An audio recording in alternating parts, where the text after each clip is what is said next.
지난주에 여호수아 3장 말씀을 공부했습니다.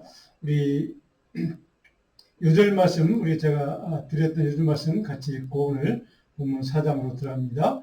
맑은 물을 너에게 뿌려서 너희로 정결하게 하되 곧 너희 모든 더러운 곳에서와 모든 우상 숭배에서 너희를 정결하게 할 것이며. 아멘.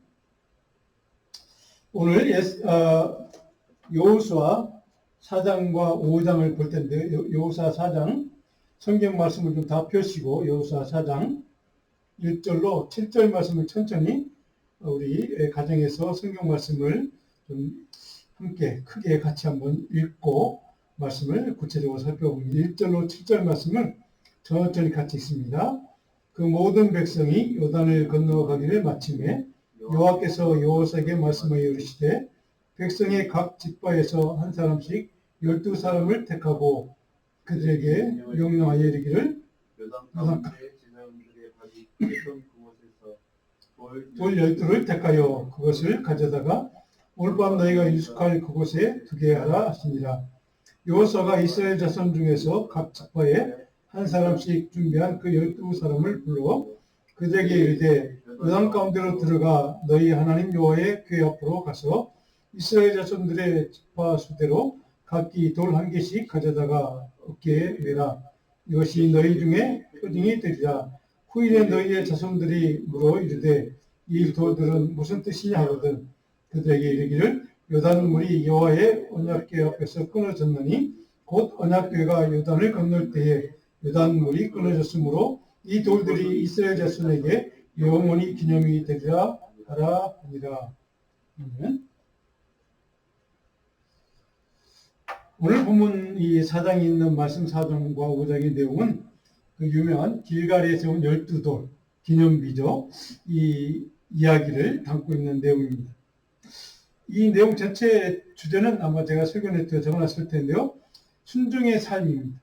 하나님의 구별된 거룩한 성별된 하나님의 백성으로 하나님 말씀에 하나님의 뜻에 순종하는 삶을 사는, 그래서 하나님을 경배하고 예배하는 삶을 사는 것이 하나님의 자녀들에게 가장 중요한 삶인 것을 배우게 하시는 그런 상징적인 그런 영적인 의미와 교훈을 주기 위한 이 사건이 오늘 본문 이 길갈에 세운 12돌 사건인 것을 우리가 먼저 기억하고 오늘 본문 말씀을 살펴보겠습니다. 첫 번째 4장 전체의 내용을 보면 우리가 지금 읽은 말씀 7절까지 읽었던 말씀 가운데 중요한 내용들이 다 들어있습니다. 근데 이 내용은 4장 후반부에 가면 21절과 22절에 지금 우리가 읽었던 7절에 있는 말씀은 그 돌에 대한 의미를 이제 교훈할 때 자녀들이 묻거든 이렇게 교훈하라 이렇게 하는 말씀은 21절과 22절에 다시 한번 반복되고 있습니다. 그래서 21절, 22절에 동일한 같은 내용의 말씀이 기록되어 있는 것을 보면 그만큼 이 내용이 후손들에게 영원히 자손들에게 가르치기를 주님이 원하셨다는 것을 우리는 알게 됩니다. 이렇게 해서 11절로 가면 모든 백성이 건너기를 마친 후 이렇게 해서 이제 계속 이어집니다. 19절에 넘어가면 그 다음에 이제 첫째 달 10일에 백성이 요단에서 올라와 여리고 동쪽 경계 길갈에 진침해 이 요단강을 건넜던 요단강 도하의 사건은 첫째 달에 이루어진 사건. 근데 보니까 첫째 달 12일 이렇게 기록되어 있습니다. 왜 자랑것처럼 유대인에게 있어서 6월절기를 지키는 달은 언제입니까? 첫째 달 14일이죠. 이제 그런 것을 우리가 머릿속에 기억하면서 이 첫째 달이라고 하는 것을 왜 여기서 굳이 밝혔을까 하는 그 의도를 우리는 여기서 좀 알아챌 수가 있을 것 같습니다.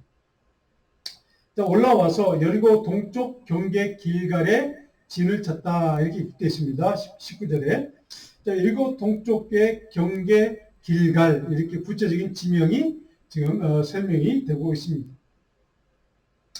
거기에다가 20절에 보니까 12돌을 길갈에 세웠다, 기념비를 세웠다 하는 겁니다. 하나님의 말씀대로 순종한 결과 하나님의 백성들이 누리게 되는 하나님의 도우심의 은혜, 그것을 늘 기억하라 하는 상징적인 표현, 상징적인 의식, 기념비를 세워서 그것을 대대손손, 대대 자손들이 기억하도록 가르쳐라, 교육하라, 이제 이런 말씀이 기록되어 있습니다. 다른 말로 하면 이 기념비를 세우려고 하는 하나님의 의도와 목적은 뭘까? 하나님의 백성들이 대대자손, 항상 하나님 말씀에 따라 순종하고 의지하는 사람에게 주시는 하나님의 축복과 하나님의 도우심의 은혜는 이런 거야.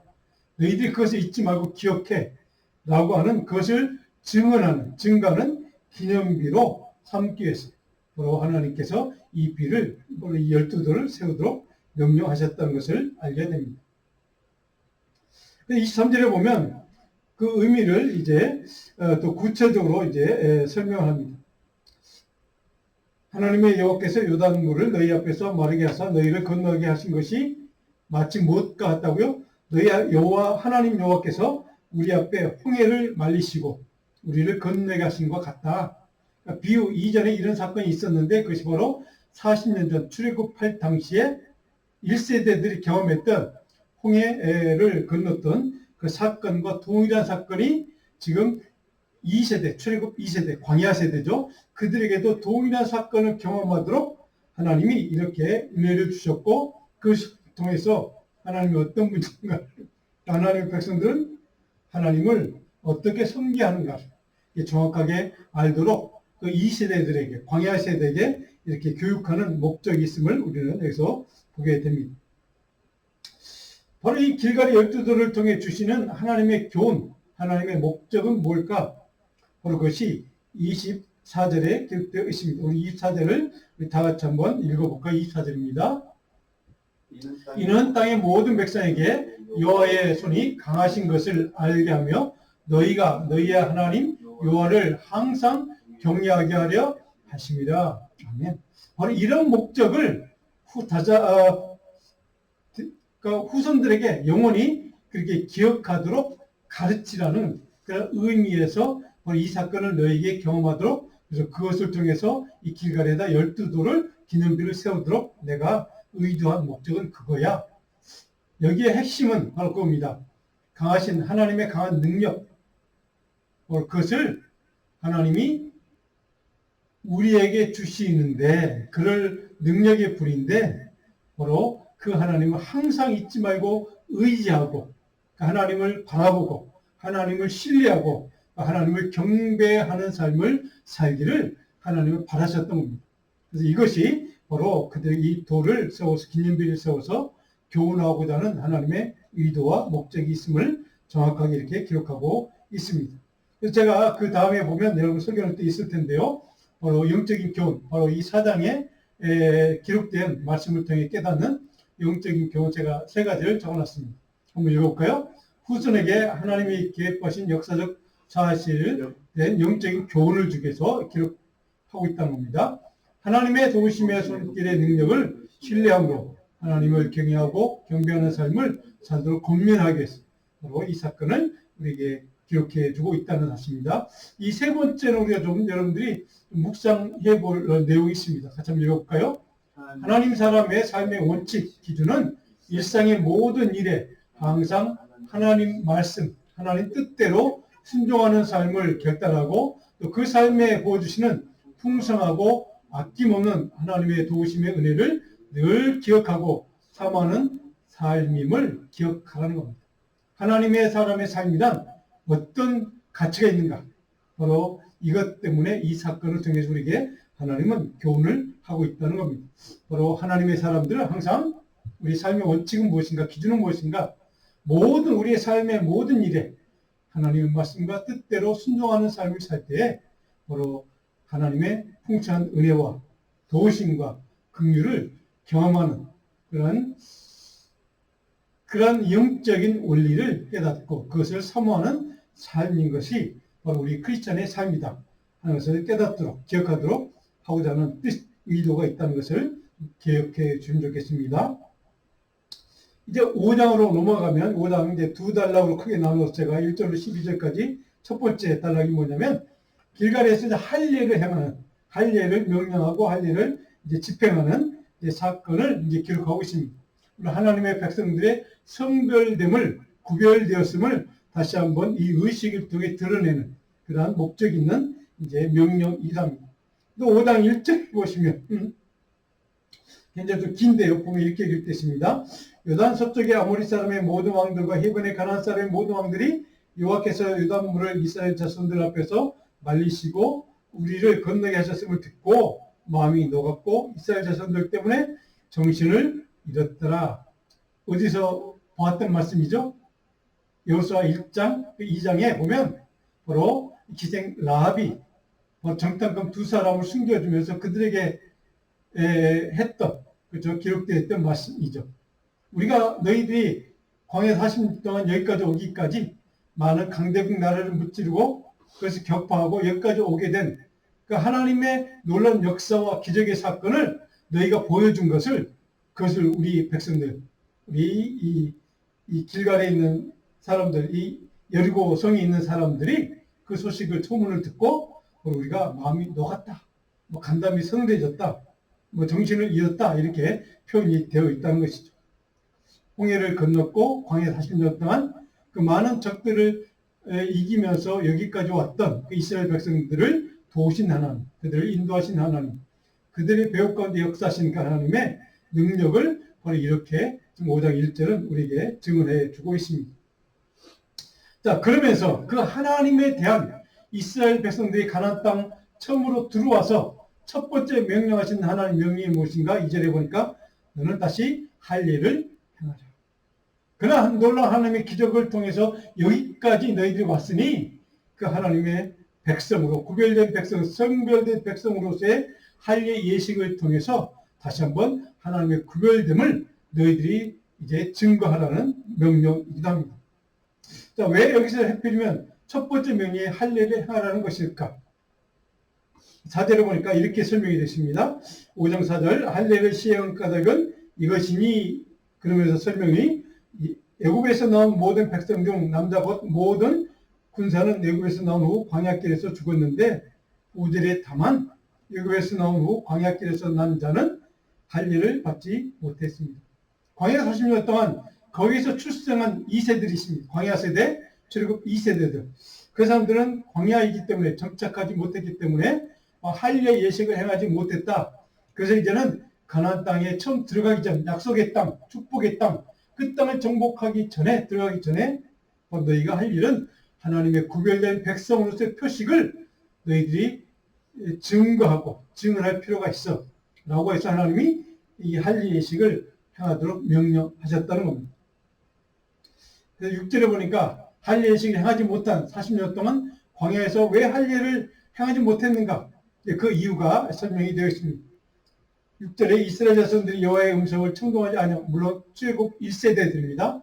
그래서 여러 번 우리가 이미 살펴본 것처럼 그들은 하나님의 말씀에 순종하기보다는 조그만 문제가 있으며 어려운 문제에 부딪히면 하나님을 원망하고 모세를 원망하고 했던 이스라엘 백성들의 과거를 우리는 알고 있습니다. 그것을 얘기합니다.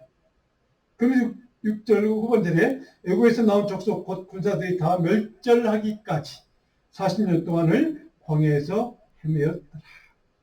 광야의 40년이 왜 필요했는지, 왜 40년 동안 그들이 헤매게 되었는지, 방랑하게 되었는지 하는 이유를 6절이 이렇게 설명을 해주고 있습니다. 광야 세대, 즉 2세대가 이제 40년 동안 등장을 했는데 바로 1세대들이 전멸할 때까지 물론 소수의 몇 사람만 살려두시고 대부분의 1세대 물론 이제 출애굽 당시의 성인들입니다. 어린 나이의 남자들 빼고 성인들 1세대는 다 광야에 40년 동안 이제 죽고 그 세대 교체가 되는 겁니다. 2세대, 광야의 세대가 이제 주류가 되어서 그때까지 하나님 기다리셨다는 뜻입니다. 1세대의 불순종의 모습, 불신앙의 모습, 원망과 불평의 그들의 모습으로는 결코 하나님의 약속의 땅, 축복의 땅에 들어가서는 그 하나님의 약속을, 축복을 그들은 누릴 수 없음을 하나님이 그것을 생각하시고 그렇게 하셨다는 것을 이렇게 간접적으로 설명을 해주고 있습니다. 그래서 그들의 불순종과 불신앙으로 인해서 출애굽 1세들은 광야 40년 동안 헤매다가 방랑하다가 거기서 다 죽고 마는 이 사건을 우리는 이렇게 설명해 주는 것을 기억할 수 있기를 바랍니다. 자, 그렇다면 이제 출애굽 2세대, 광야 세대가 할례를 받지 못했다. 그래서 그 문제를 길갈에 들어와서 가나안 땅 첫 번째 주둔지에 들어와서 이제 그 문제를 하나님은 해결하기를 원하셨다 하는 것을 보게 됩니다. 그렇다면 하나님의 바로 그 이 명령의 목적은 무엇일까? 5장 9절을 보면 이렇게 설명합니다. 내가 애굽의 수치를 너희에게서 떠나가게 하였다. 할례를 통해서 애굽의 수치를 너희에게서 떠나게 하였다. 애굽 출국 당시 1세대가 하나님의 은혜로 인도하심과 도심으로 10가지 재앙을 통해서 바로 애굽의 바로 왕의 마음을 돌리고 이렇게 출국을 시켰는데 이스라엘 백성들은 도중에 불신하고 불순종했던 1세의 그런 모습들, 영적인 문제들, 자, 그런 모든 문제들을 가진 사람들을 다 멸절시키기까지 하나님 기다리셨고, 이제는 애굽의 수치를 너희 다 깨끗하게 정하게 내가 씻어줄 것을 이제 약속한다는 의미에서 가나안 땅의 새로운 모습으로, 새로운 정체성으로 새로운 세대가 하나님의 약속을 이루고 사는 축복의 백성으로 살아가는 그런 은혜를 주기 위해서 이제 할례를 통해 하나님이 그런 새로운 계약을 갱신하는 겁니다. 축복의 약속의 땅을 들어가는 새로운 세대에게 하나님이 그 약속을 다시 한번 새롭게 하는 의미가 있다는 겁니다. 그래서 바로 이 할례를 통해서 바로 그 새로운 약속의 그 계약의 갱신 사건, 이렇게 이해하면 아마 이해가 될 것 같습니다. 그래서 그 사건을 이 할례를 받는 그 지경의 이름을, 그 지역의 이름을 오늘날까지 길갈이라 불렀다라고 증언을 해주고 있습니다. 자, 지난주에 제가 잠깐 설명을 드렸습니다. 길갈은 어떤 곳인가 지도를 한번 볼까요? 제가 지난주에 보여드렸던 지도입니다. 길갈은 지금 여기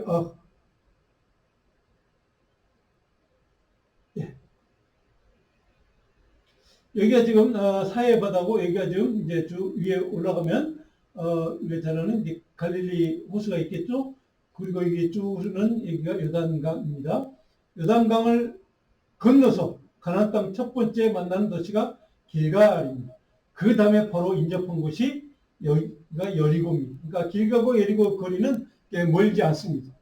그래서 길갈과 여리고, 오늘 본문에 보면 5장에 보면 여리고라는 지명도 등장하는데 바로 여기에 바로 여기에 지금 진을 치고 이제 있다는 것을 우리가 알게 됩니다. 바로 이 길갈 땅, 서클이라고 제가 굴린다라는 의미가 있다고 제가 지난주에 말씀을 드렸습니다. 자, 그런데 바로 이 길갈 땅은 바로 이 저런 위치에서 가나안 땅에 이스라엘 백성이 처음으로 들어가서 맞닥뜨린 성, 뭐 조그만 성이긴 하지만 길갈 땅, 거기에서 하나님이 영적으로 그들 새롭게 계약을 갱신한다는 의미에서 할례를 하도록 명령하시는 이유, 목적이 도대체 무엇일까? 자, 그리고 조금 이따가 나오지만 이스라엘 백성들이 가나안 땅 처음으로 들어가서 첫 번째 유월절 절기를 지키는 것도 바로 이 길갈입니다. 하나님의 약속의 백성으로, 계약 백성으로 하나님의 계약을 새롭게 하기 위해서 거기서 다시 할례를 받게 하시고, 그리고 거기서 처음으로 유월절기를 지키게 하심으로 하나님의 의도는 이스라엘 백성들에게 다시 영적으로 거룩하고 구별된 새로운 백성, 성별된 백성, 바로 이것으로 그들의 영적인 정체성을 깨닫도록, 분별하도록 그렇게 하나님은 원하셨던 것 같습니다. 그래서 이 두 가지 명령을 통해 이스라엘 백성들로 하여금 광야의 세대로 하여금 가나안 땅, 축복의 땅, 약속의 땅을 바로 본격적으로 우리 이제 전쟁을 통해서 정복하기 전에 바로 거룩한 구별됨을 바로 그들이 스스로 그 영적인 정체성을 깨닫도록, 그래서 이 전쟁은 하나님의 전쟁이고 하나님이 함께 하시는 것이고 이 가나안 땅의 정복은 다 하나님이 이루시는 일, 하나님의 약속으로 시작이 되었고 하나님의 능력으로 이루어 가시는 그 약속의 땅을 정복하는 모든 과정이 다 하나님께서 하신 일임을, 하나님의 주도권이 있음을, 하나님의 주권적인 역사임을 그들에게 깨닫도록 하시는 바로 그런 의미의 영적인 교훈과 교육과 권면의 의미가 담겨있는 이 사건인 것을 우리는 보게 됩니다. 지난주에 제가 말씀드린 것처럼 바로 이 길갈 여리고 이 지역은 사무엘 선지자, 엘리야 선지자가 훗날 선지자로 활동했던 주 무대가 바로 이 동네입니다. 바로 이 길갈이 원어의 갈갈이라는 말인데, 이 말은 빙빙 돈다, 서클, 순회한다, 해오리바람처럼 이렇게 돌풍처럼 부는 그런 것을 상징적으로 표현하는 단어이기도 합니다. 자동차 바퀴처럼 바퀴가 계속 돌아가는 순환하는 것처럼 빙빙 돈다는 의미가 있는 바로 단어이기도 합니다.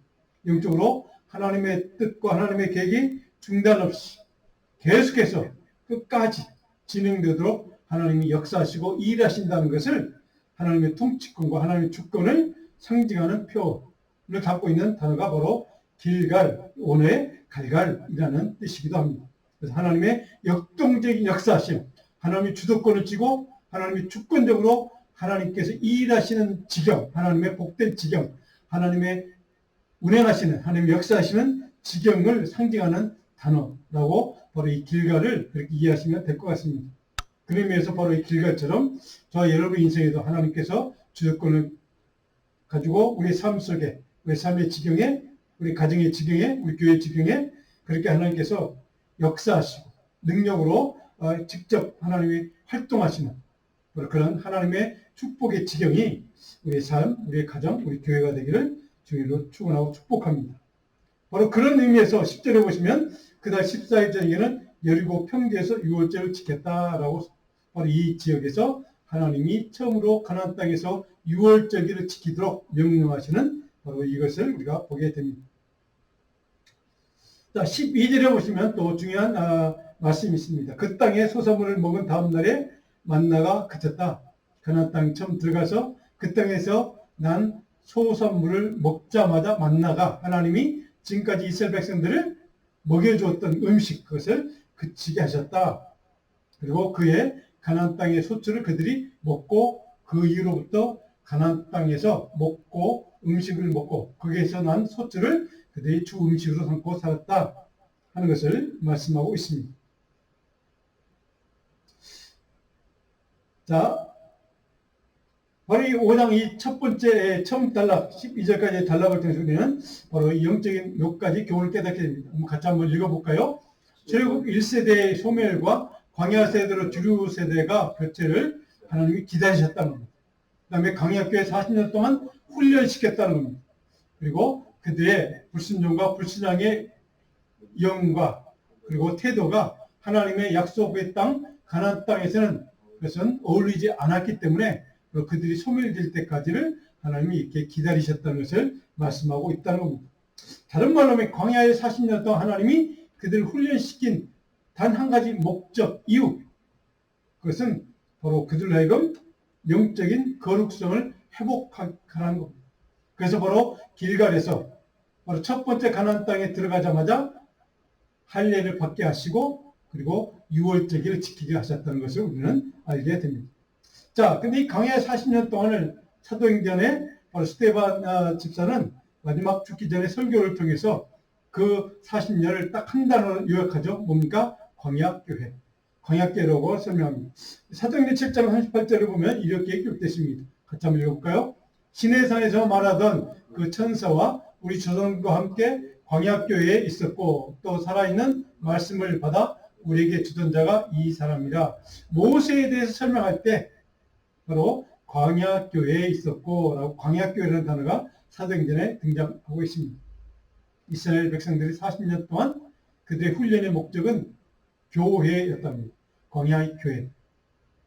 그 광야에서는 그들은 뭐 예배를 드릴 만한 건물도 없었고 뭐 제대로 갖춘 어떤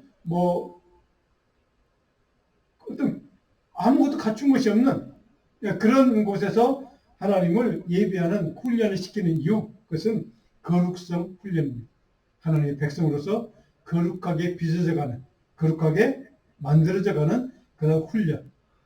그것을 하나님께서 가나안 땅 처음 들어가는 그곳, 길갈 땅, 여리고 땅 그곳에서 할례 예식을 행하게 하고 그리고 유월절기를 행하게 함으로써 이제 너희는 새로운 세대로 하나님 약속의 땅에 들어갈 수 있는 하나님 영적인 거룩한 구별된 백성으로서의 하나님이 인정하신다는 표현이기도 합니다. 그런 의미에서 이 광야계 훈련은 그런 가치가 있는 40년의 시간이었다 하는 것을 우리가 깨닫게 됩니다. 자, 그런데 하나님의 능력으로 이 광야교에서 역사하시는 하나님의 일도 하나님의 축복의 지경인 것을 그들은 이제 깨닫게 됩니다. 바로 그곳에서 중요한 것은 5장 후반절 13절 15절까지 그것에 어떤 일이 일어나는가 우리가 잘 아는 한 사건이 일어납니다. 5장 13절을 보시면 이렇게 기록되십니다. 여호수아가 여리고에 가까이 이르렀을 때에 눈을 들어본 즉 한 사람이 칼을 빼어 손에 들고 마주 서 있는지라. 여호수아가 그에게 묻되 너는 우리를 위하느냐 우리의 적들을 위하느냐 우리 편입니까 적 편입니까? 이제 이렇게 질문했다는 것이죠. 자, 여리고성 길갈에서 출발해서 이제 여리고성을 이제 향해서 가는 그 길목에서 여호수아가 한 사람을 만납니다. 칼을 빼두고 있는 장군을 만납니다. 그랬더니 24절에 그가 대답합니다. 나는 여호와의 군대 대장으로 지금 왔다. 하나님의 군대 대장, 하나님의 천사를 뜻합니다. 하나님이 그들과 함께 여호수아와 함께 이스라엘 백성들과 함께 가나안 정복의 이 모든 정복의 과정을 하나님이 동행하시고 하나님이 이끄시고 하나님이 인도하기 위한 상징적인 인물로 이 군대 장관을 보내주셨다. 그래서 이 전쟁은 이 가나안 땅 정복 전쟁은 하나님의 전쟁인 것을 거룩한 전쟁인 것을 이렇게 상징적으로 표현하고 있습니다. 내가 너희의 전쟁 가운데 함께 할 거야. 이 전쟁이 너희만의 전쟁이 아닌 나 여호와 하나님이 함께하는 전쟁이야.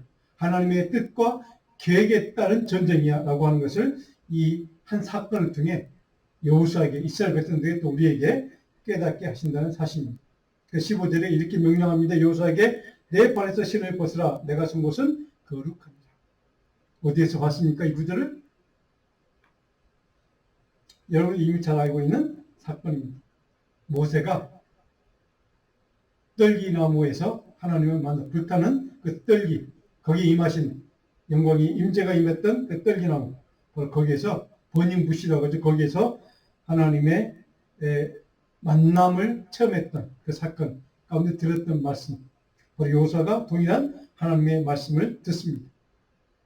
천사를 통해서 바로 하나님의 역사하심, 하나님의 임재하심, 하나님이 하나님의 사람들, 하나님의 백성들을 끝까지 하나님은 도우신다는 것을 이렇게 상징적으로 표현하기 위해서 이 천사를 보내서 이 군대 장관을 통해서 이렇게 표현하고 있다는 사실입니다.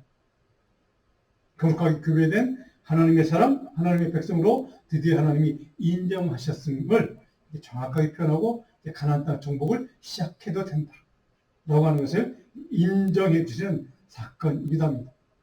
하나님의 사람들, 하나님의 백성들 거룩하게 구별된 삶을 살기 위한 그런 하나님의 백성들에게 하나님의 사람들에게 하나님이 이렇게 하나님의 천군과 천사 이 군대 장관을 보내서 그들을 돕고 인도하시고 그들과 함께 하셨던 것처럼 우리의 삶에도 늘 함께 하시고 인도하심을 이렇게 상징적으로 표현하셨음을 우리 꼭 기억할 수 있기를 바랍니다. 하나님의 사람들에게 주시는 은혜는 하나님이 함께 하심, 하나님이 동행하심을 하나님이 그와 늘 함께 동행하고 인도하고 도우신다는 사실을 이 사건을 통해 우리는 깨닫게 됩니다. 저 여러분의 삶에도 이 은혜가 있기를 간절히 축원합니다.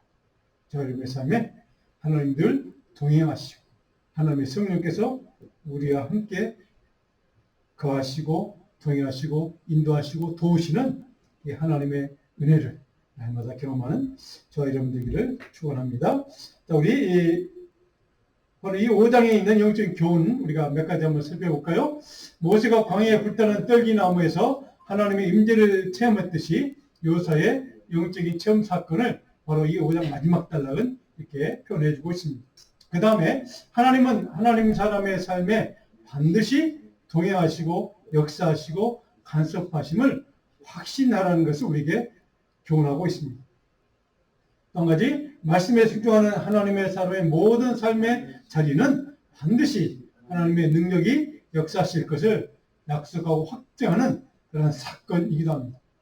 그러므로 거룩하신 하나님의 영광이 임재하시는 은혜, 축복의 현장이 될 것을 온전히 신뢰하고 의지하라는 것을 우리에게 말씀하고 있습니다. 오늘 우리가 좀 같이 한 주간 동안 묵상하는 하나님의 말씀, 요절 말씀은 시편 42편 1절입니다. 한번 읽어볼까요? 내 영혼아 내가 어찌하여 낙심하며 어찌하여 내 속에서 불안해하는가. 너는 하나님께 소망을 두라. 나는 그가 나타나 도우심으로 말미암아 내 하나님을 여전히 찬송하려다. 아멘. 바로 이 여호수아 본문의 말씀을 통해 우리에게 주신 교훈을 바로 시편 기자가 동일한 말씀을 이렇게 고백하고 있습니다. 또 오늘 이 본문 4장 5장의 말씀을 통해 우리가 깨닫는 영적인 교훈 몇 가지를 좀 정리해 봅니다.